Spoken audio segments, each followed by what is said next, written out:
잠언 25장 1절에서 14절까지 우리 한 목소리로 함께 봉독합니다.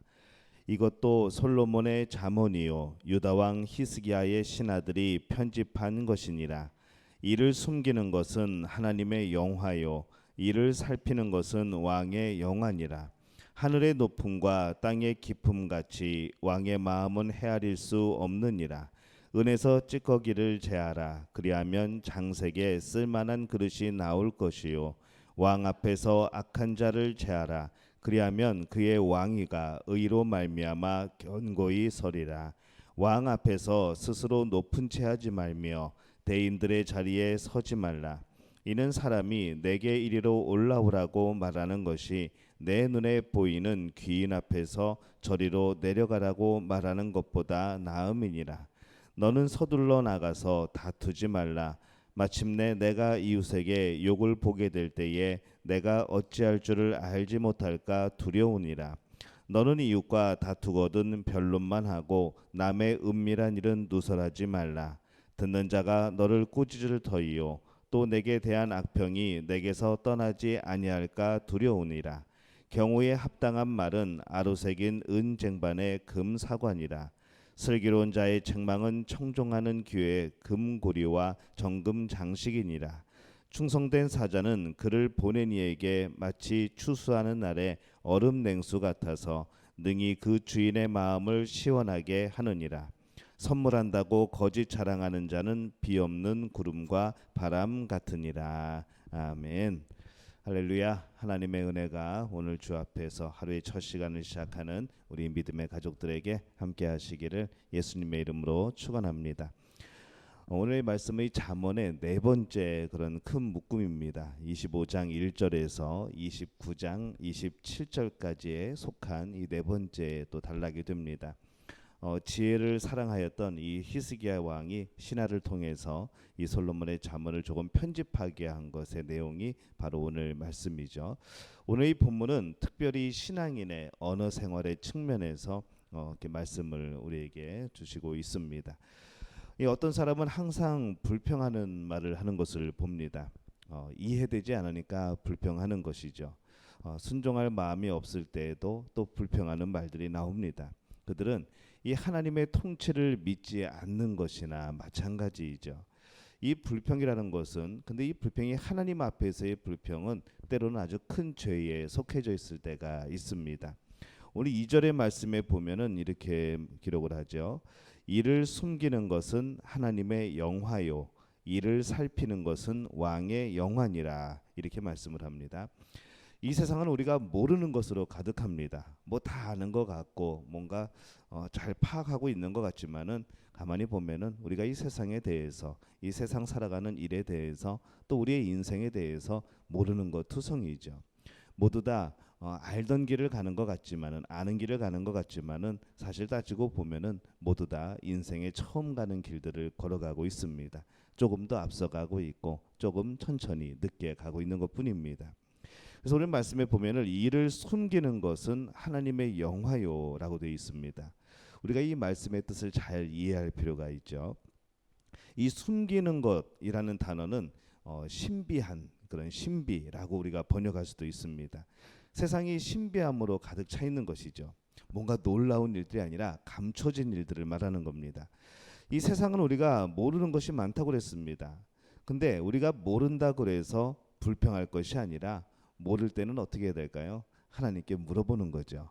하나님이 어떻게 역사하실지를 바라보면서 찬양하는 겁니다. 그것이 우리의 자세가 되어야 되는 것이죠. 이를 숨기는 것은 하나님의 영화라고 했습니다. 이 세상에 우리가 모르는 것이 가득한 것은 왜 그런가 하면은 하나님의 위대함 때문이라는 거죠. 하나님의 지혜가 우리의 지혜보다 훨씬 뛰어나신 분이기에 하나님의 능력이 우리가 상상할 수도 없는 능력이기에 우리는 그 하나님을 이해할 수 없다는 겁니다. 세상이 흘러가는 방향을 이해할 수 없는 것이죠. 이렇게 흘러가면 안 될 것 같은데 이렇게 되면은 뭔가 안 좋은 일이 생길 것 같은데 라고 생각을 하지만은 이 하나님의 역사는 모든 세상을 주관하고 계시는 이 하나님의 역사는 우리가 다 이해할 수가 없습니다. 그 끝을 봐야 우리는 그래서 그랬구나라는 그 말을 그때서야 할 수 있는 그 정도의 지혜밖에는 없는 것이죠. 또 이 세상을 살아가면서 모르는 것으로 가득 차 있기 때문에 우리는 하나님을 찬양해야 한다 이렇게 번역할 수도 있습니다. 근데 이것이 맞습니다. 우리는 하나님을 찬양할 필요가 있죠. 모르는 것이 많으면 많을수록, 때로는 이해가 되지 않으면 이해가 되지 않는 것이 많을수록 우리는 하나님 앞에 겸손히 엎드리고 기도하는 그런 자세가, 또 찬양하는 그런 마음들이 필요합니다. 모른다고 불평하는 것이 아니라, 무엇인가 이해가 되지 않는다고 그 자리에서 뒤돌아서는 것이 아니라 하나님 앞에 그 지혜를 구하는 것, 하나님의 뜻을 구하는 것, 그리고 겸손히 엎드려서 이 하나님의 위대하심 안에서 내가 살아가는 것, 이것이 우리가 사는 그런 삶의 모습이어야 됩니다. 우리들은 어떠한 모습으로 살아가고 있습니까? 이 크고 놀라우신 능력으로 세상을 통치하시는 하나님 앞에 우리는 지극히 작고 또 적은 지식으로 우리 멋대로 불평하고 또 그렇게 살아갈 때가 참 많습니다. 성경은 오늘 그런 사람들을 어리석은 사람이라 그렇게 말을 하고 있습니다. 신비로 가득 찬 세상, 그냥 신기한 일이 아니고 이 하나님의 뜻이 담긴, 하나님의 손길이 담긴 이 신비한 그릇으로 가득 찬 이 세상에서 우리는 우리의 어리석음을, 우리의 무지를 인정할 필요가 있는 것이죠. 그리고 하나님을 찬양하고 하나님께서 그 숨겨놓으신 그 뜻을 발견하고 또 그것에 감격하고 또 그것에 감사하면서 살아가는 것이 우리 삶의 힘이고 또 이 세상을 살아가는 하나님의 나라의 자녀들의 그런 삶의 모습인 줄로 믿습니다. 세상이 신비로 가득 찹니다. 그런데 그곳을 사는 우리는 그 신비 안에서 무지로 머무는 것이 아니라 또 탐구해가는 그런 우리의 자세가 필요합니다. 오늘 말씀에 보면은 왕의 영화는 이를 살피는 것이라 이렇게 되어 있습니다. 이를 살피는 것은 왕의 영화이다. 이 세상을 통치하시는 하나님 앞에 엎드려서 그 신비함을 찬양하고 나가지만 또 왕은 단순한 수동성과 무지 속에 살면 안 되는 것이죠. 그러면 이 백성들이 과연 어떻게 되겠습니까?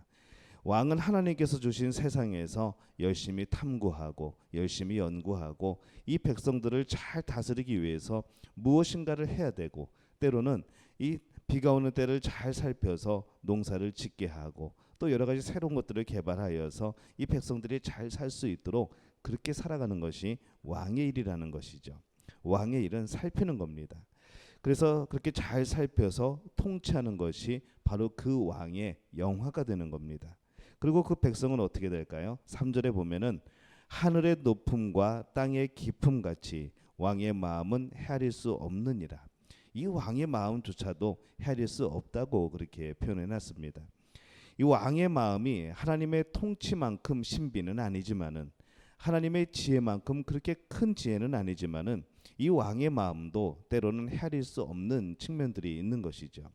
그러기에 우리가 이 왕을 왕으로 인정하고 그 통치를 인정하는 것도 필요합니다. 우리가 정치에 대해서 많은 이야기들을 하고 우리가 새로 뽑고 그러면서 이 대통령은 어떻고 저 정치는 어떻고 말을 하지만은 그들이 보는 관점은 또 다른 곳에 있는 것이죠.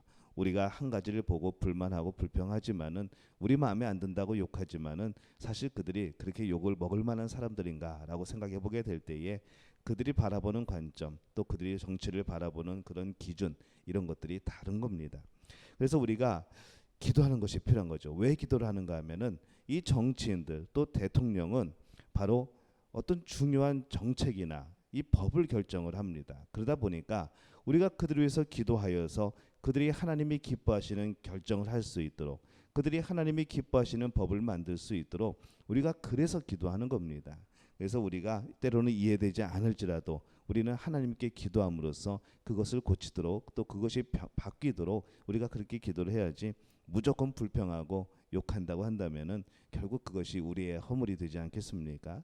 그래서 이 왕의 마음이 하나님의 통치만큼의 신비는 아니지만은 그 마음조차도 우리는 헤아릴 수 없다는 것이죠. 불평하며 살지는 않았습니까? 모르기 때문에 불평할 것이 아니라 우리는 그 하나님의 신비를 바라볼 수 있어야 합니다. 그리고 그 신비가 무엇인지, 이 하나님의 뜻이 무엇인지를 살펴볼 필요가 있는 것이죠. 그래서 이 신비한 것에 대한 탐구, 이 지혜에 대한 탐구, 하나님의 역사에 대한 그런 알고 싶은 우리의 마음들은 바로 이 세상을 살아가는 우리 신앙인들에게 있어서 아주 중요한 그런 자세입니다. 그다음에 우리가 이 말씀에서 나오는 것은 이제 언어에 대해서 또 말씀을 하죠.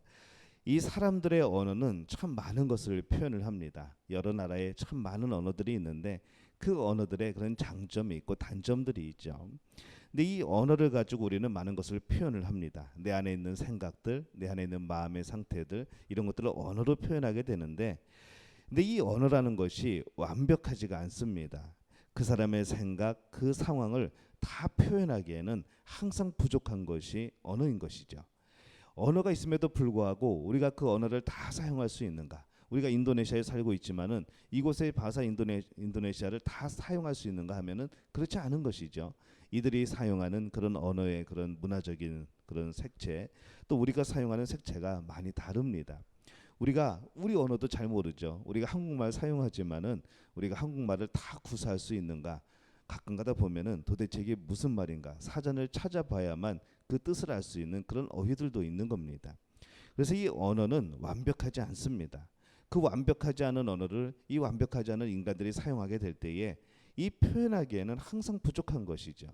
그래서 대화를 하다 보면은 항상 오해할 때가 많습니다. 이렇게 이야기했는데 다른 뜻으로 받아들이고 또 아예 듣지도 않게 되고 그러면서 내 나름대로의 그 사람을 이해해 보려고 하는 것이죠.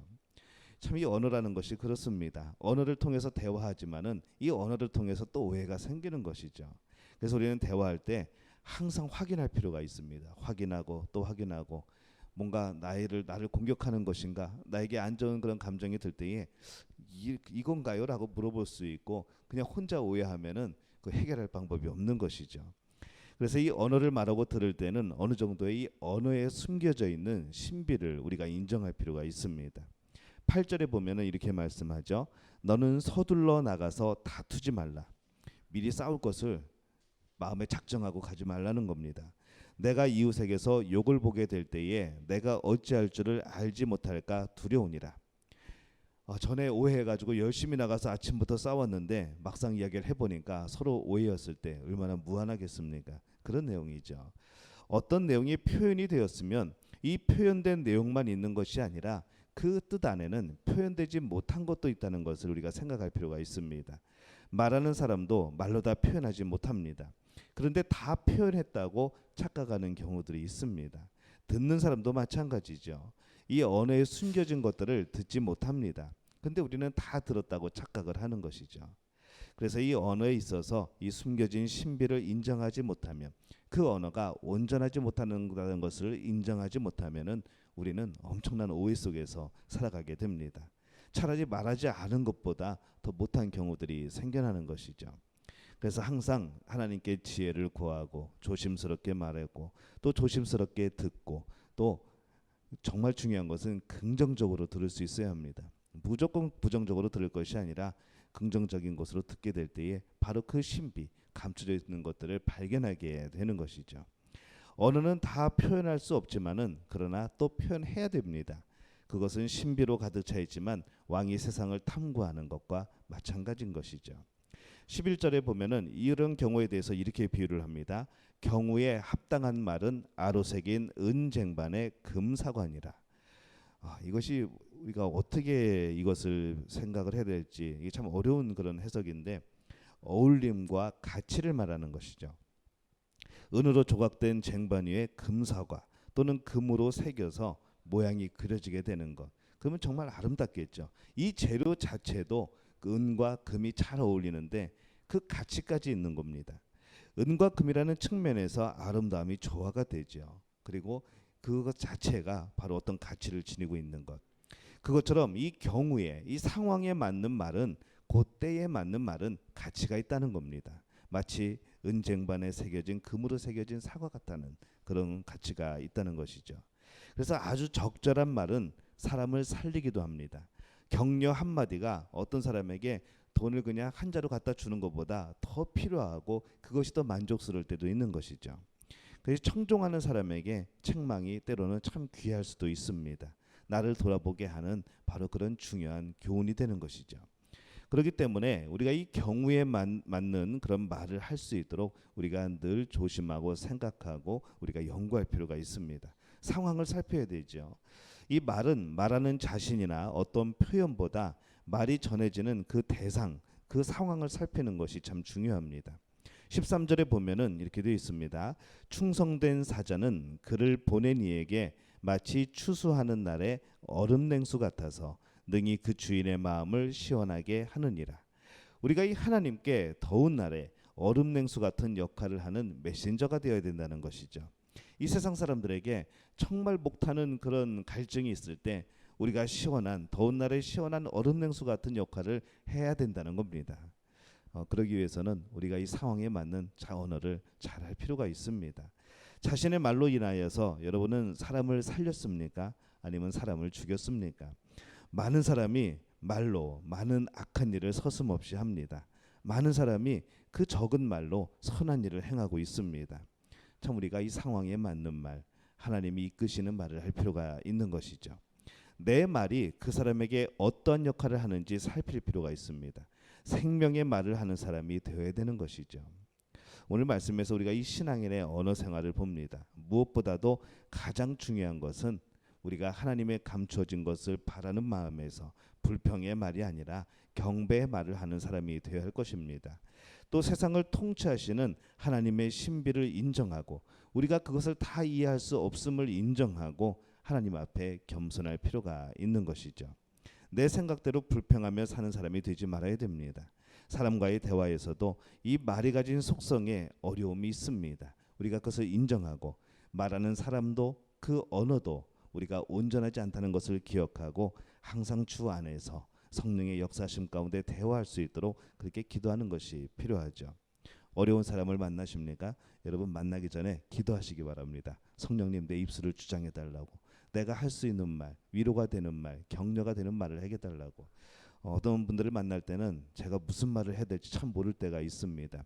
정말 어려움을 당하고 힘든 일이 있는 분들을 만날 때는 꼭 기도하는 것이 있습니다. 하나님, 이게 도대체 무슨 말을 해야 될지 모르겠습니다. 하지만 하나님께서 도와주십시오. 그 사이 지혜를 주셔서 입술을 통하여서 위로가 되고 또 그에게 힘이 되는 말을 하게 달라고 항상 마음속으로 기도하고 이렇게 만나게 됩니다. 여러분들도 한번 오늘 그렇게 해보시지 않겠습니까? 오늘 만난 이들마다 여러분의 입술을 통하여서 힘을 얻게 되고 또 격려가 되고 또 승리하는 삶으로 한 걸음 내딛게 될 줄로 믿습니다. 오늘 이 복을 누리는 우리 믿음의 가족들이 되시기를 예수님의 이름으로 축원합니다. 기도하겠습니다. 하나님 은혜와 사랑에 감사합니다. 우리가 하나님의 지혜를 따라가지 못함을 압니다.